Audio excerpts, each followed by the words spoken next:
Hello, ladies and gentlemen. My name is Chris Hartman, and a year ago, I uploaded my first YouTube video. As you can see, I am out here on my family's farm working away. So that means I'm not shooting anything this weekend. So I thought it would be a good time to talk about my first year on YouTube as a photographer. I'm not hitting any huge milestones, but this video is going to be a time capsule for me. And what you're about to see is while I work, Claude is going to ask me 10 questions about my YouTube video journey, and I'm just going to run through them and give you my honest answers.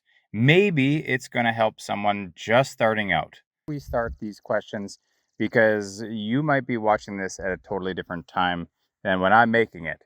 So, at the 1 year mark, roughly, I have 539 subscribers at the moment. Now, very interestingly, I started this in June of last year, 2025, and in November 11th, I believe it was, I made a video that said, I made 100 subscribers. And I thought, oh my goodness, what a milestone. Then in February 11th, I hit 500 subscribers, and I thought, oh my goodness, this is exponential growth. I am going to be at 1,000 subscribers in no time. And from that 500 video subscribers, that video, to now, I've only gained 39 subscribers, and I try to make a video a week. And there have been a lot of people who have unfollowed me. So I've hovered around 40 subscribers for the last, 3 or 4 months now. So that is my statistics for YouTube. I also want to make it clear that I am getting absolutely destroyed by mosquitoes while fixing the fence in the pasture right now. So I am not enjoying my time. Okay, let's get going here. What is the first question, Claude? What was your biggest fear before you hit upload on your first video? Before I even made the video, I had the fear of time commitment and whether or not I would be able to stay consistent. So that was I think a rational fear. And then the irrational fear is that I would get made fun of, that people would hate my videos, and that negative things would happen to me. And in reality, if nobody likes your videos, then nobody sees your videos. So yeah, that did not happen. I didn't have any hate on any of my videos in terms of upsetting comments or anything like that. I've had nobody on the street stop me and tell me my videos were horrible. So yeah, that was an irrational fear that I had that was very just silly to even have.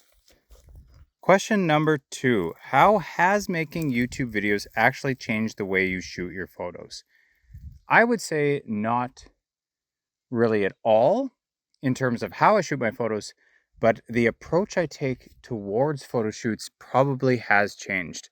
I am seeking out more and different ideas in terms of expanding my knowledge in photography and expanding the types of shoots that I'm doing in order to have content for YouTube.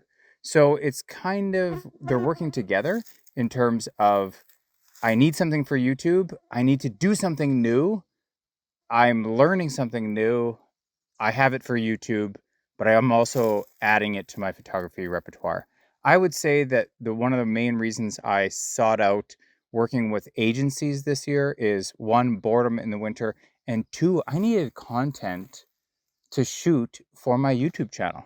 So I got a whole bunch of work just for my photography side, but then I was able to use that for YouTube videos. And I think if I didn't have a YouTube video, I would have sat there bored in the wintertime and kind of just let things slowly waste my time away and not have any shoots.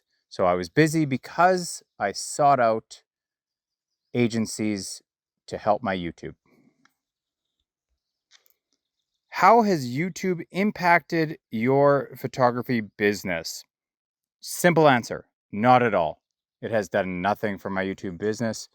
If anything, I don't tell people that I have a YouTube channel. other than the people that I'm shooting and asking permission to use some of their footage.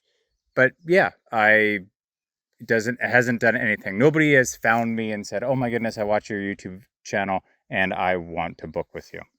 So not at all. Okay, number 4. What's been your biggest win or breakthrough moment on the channel so far? Well, I had about 4 videos that got over 10,000 views, and one video got 97,000 views, and that was months ago. And I have no idea how to replicate it, but I did get those views. I was happy about them, but they've long since gone and have gone away, and I haven't been able to recreate that or get those back. So that was my biggest win. And number 5, what's one thing you wish you would have known before you started your channel? Nothing really. That's a bad question. Sorry, Claude. That it's fun, it's enjoyable, it's rewarding when you get a comment from somebody. I don't know, it's totally fun. Yeah, that's it. Mosquitoes are too bad. I'm going somewhere else. Bring on the next question. Number 6, what is the biggest challenge you're facing right now with the channel? I would easily say getting more views on every video that I've been making, probably since February. I don't get a lot of views on my videos anymore. If I break 100 views, that is like an overwhelming success. So it is a far cry from the thousands of videos or the thousands of views that I saw in the previous months. Number 7, what does success actually look like for you on YouTube? Well, I would be lying if I said I wasn't shooting for monetization. That would be definitely an awesome goal. But success to me is somebody watching my video, commenting, asking a question, confirming that what I put out there was something worth watching. So that is definitely the number 1 goal of my YouTube channel. Well, I'd say number 2, because monetization is still number 1, and number 2 is a very close second. Number 8, what advice would you give to a photographer thinking about starting their own YouTube channel? I say do it. Why not? Just go ahead and do it. That whole adage about, when's the best time to plant a tree 20 years ago? When's the second best time? Right now. Start right now.